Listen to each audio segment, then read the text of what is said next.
Magtatatlong taon na din akong gumagamit ng four wheels for everyday commuting. Pero di ko pa din mapagkakaila ang kakaibang thrill ng motorsiklo. Every time I ride my bike, unti-unting lumuluwag ang mundo. Yung parang wala na agad mga worries mo, walang iniisip na oras, walang hahabuling pressure. Just you and your bike. At ang malayang paghinga ng simoy ng hangin. Sa pagmamotor mo lang matatagpuan ang klase ng kalayaan na hindi maibigay ng sasakyan.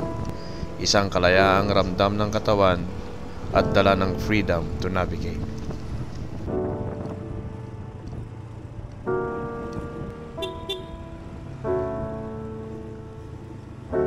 Apart from the vibe of freedom, may kasamang therapy ang epekto ng motorsiklo.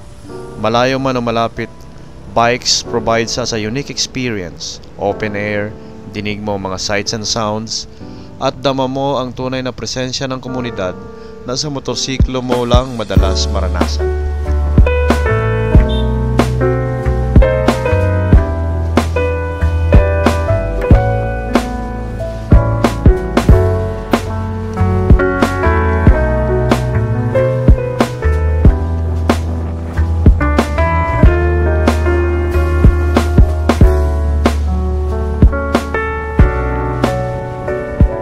6 years na si NMAX pero parang kailan lang.